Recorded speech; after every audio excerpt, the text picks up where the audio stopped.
Bismillahirrahmanirrahim. Assalamualaikum warahmatullahi wabarakatuh. Bapak Ibu, izinkan saya mempresentasikan makalah saya yang berjudul Sejarah Terbentuknya Filsafat Matematika.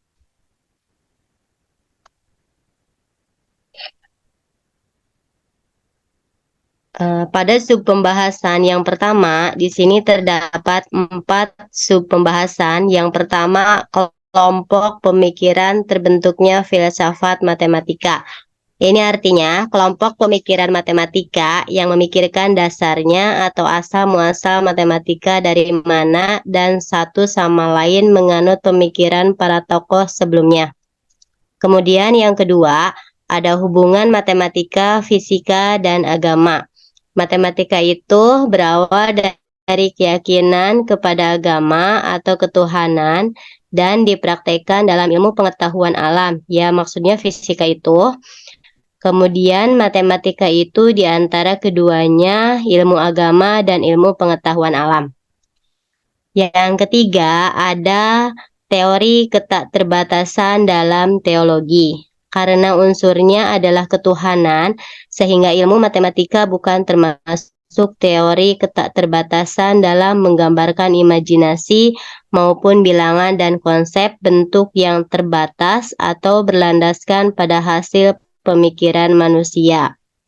Kemudian yang keempat, filsafat matematika sebagai ilmu pasti. Karena matematika itu memiliki konsep karya cipta manusia sehingga menjadi ilmu pasti yang berdasarkan kepada proses sintesis dan atau analisis.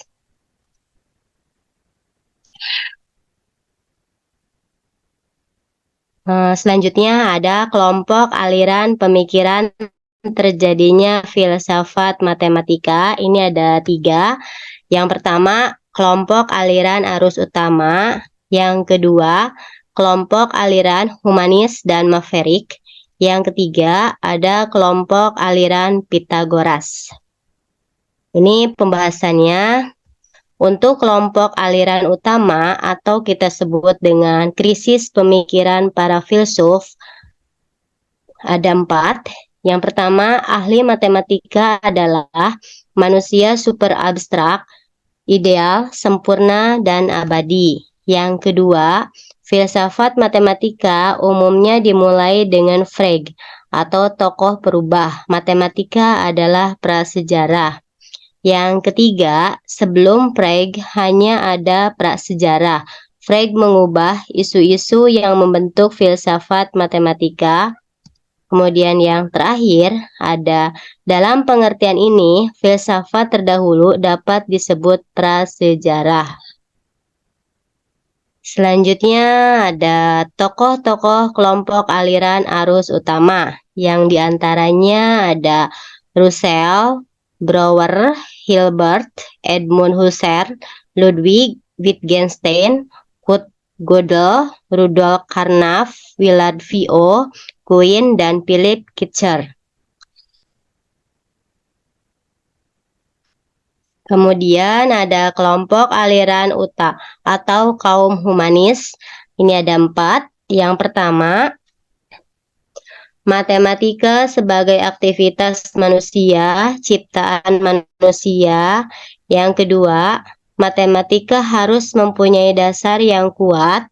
Yang ketiga, fondasionisme memiliki akar kuno atau hubungan agama dan teologi. Kemudian yang terakhir ada fondasionisme dinamakan oleh Imre Lakatos mengacu dari Gottlob Frege Bertrand Russell pada fase logis penuhnya. Louis James Brouwer, guru intuinisme, dan David Hilbert sebagai pendukung utama formalisme. Kemudian ada tokoh-tokoh kelompok aliran humanis yang diantaranya ada Aristoteles, Locke, Hume, dan Mill. Para filsuf modern ini di luar tradisi Russell Maverick termasuk Peirce, Dewey, Roy Sellars, Wittgenstein, Popper, Lakatos, Wang, Taimokzo, Kitcher, Imre Lakatos, Gottlob Frege Bertrand Russell, Louis James Brouwer, David Hilbert, lanjutan dari Frege, Hilbert, Brouwer, Immanuel Kant, Gottfried Leibniz, Baruch Spinoza, René Descartes, Thomas Aquinas, Agustinus, Hippo, dan Plato. Nah, Plato ini adalah sebagian dari kakek buyut dari fondasionisme Pitagoras.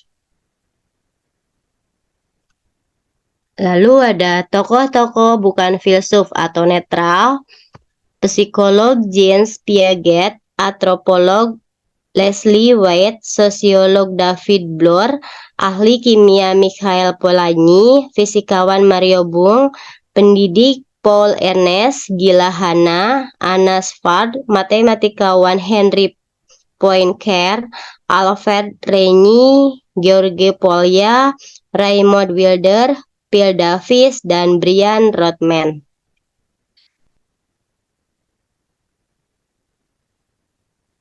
Ya, kemudian aliran kaum Pitagoras ini sekitar 572 sampai 479 sebelum Masehi. Ada beberapa poin, diantaranya teori bilangan yang berasal dari aliran Pitagoras. Kemudian yang kedua, Aristoxenus mengatakan bahwa Pitagoras mementingkan studi aritmatika yang dia kembangkan dan keluarkan dari wilayah utilitas komersial. Kemudian ada Ertanas menulis dalam The Passion of the Western Mind halaman 46, bagi penganut Pitagoras dan juga penganut Platonis, pola matematika yang ditemukan di alam seolah-olah mengeluarkan makna yang lebih dalam yang membawa filsuf melampaui tingkat realitas material. Kemudian ini masih lanjutan yang tadi, mengungkapkan bentuk matematika regulatif di alam berarti mengungkap kecerdasan ilahi itu sendiri yang mengatur penciptaannya dengan kesempurnaan dan keteraturan yang tersenden.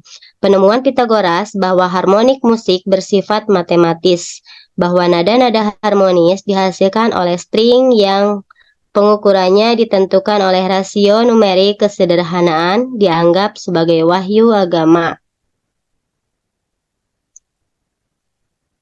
Kemudian, memahami matematika berarti menemukan kunci kebijaksanaan kreatif ilahi.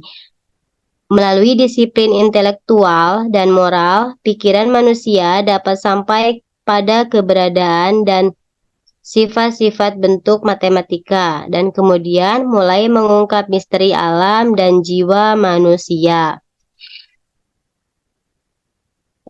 Untuk mengenal Plato sebagai kakek buyut dari fondasionisme atau Pitagoras, diantaranya ketika semasa mudanya ia belajar dengan Socrates, Plato menjadikannya tokoh sentral dalam sebagian besar dialognya.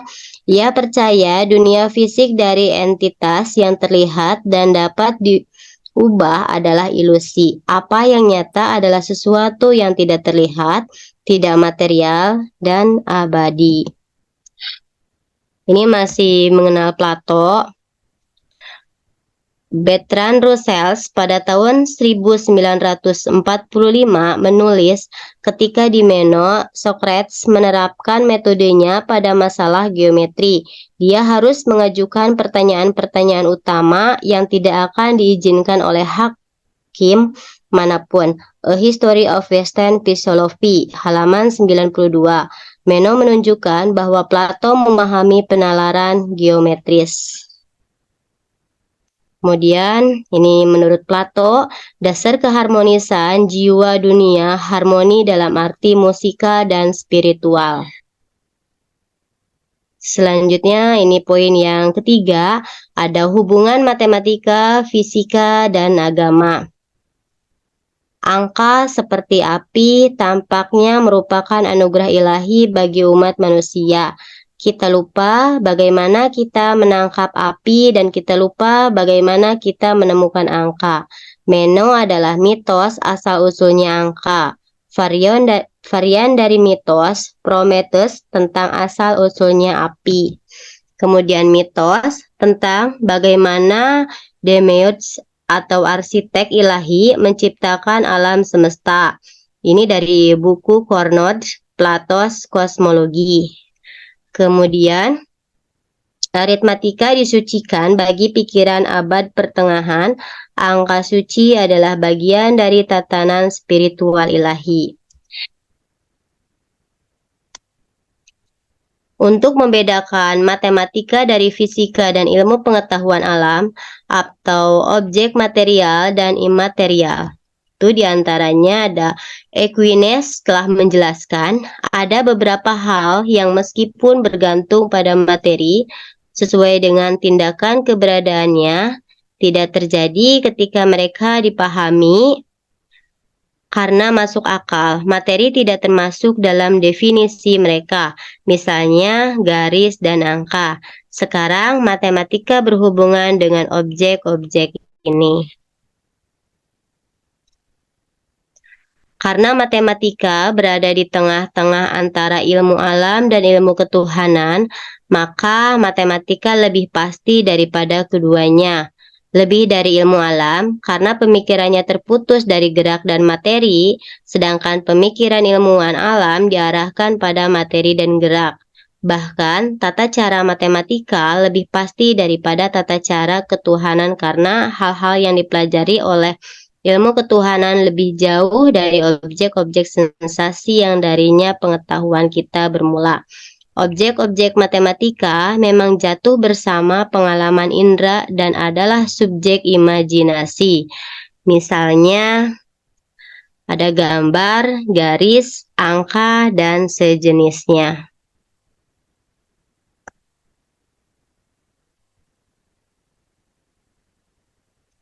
Kemudian, matematika sebagai ilmu pasti ini membedakan dua cara untuk prosesnya, yaitu ada cara sintesis dan cara analitis.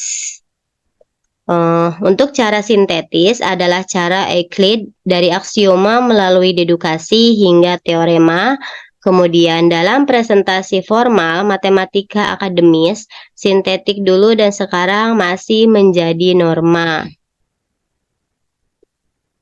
Lalu ada mode analitik, memulai dengan suatu masalah dan menganalisisnya untuk menemukan solusinya. Kemudian, saat ini kita menyebutnya sebagai pendekatan heuristik atau pemecahan masalah. Baik, sekian presentasi dari saya. Terima kasih. Wassalamualaikum warahmatullahi wabarakatuh.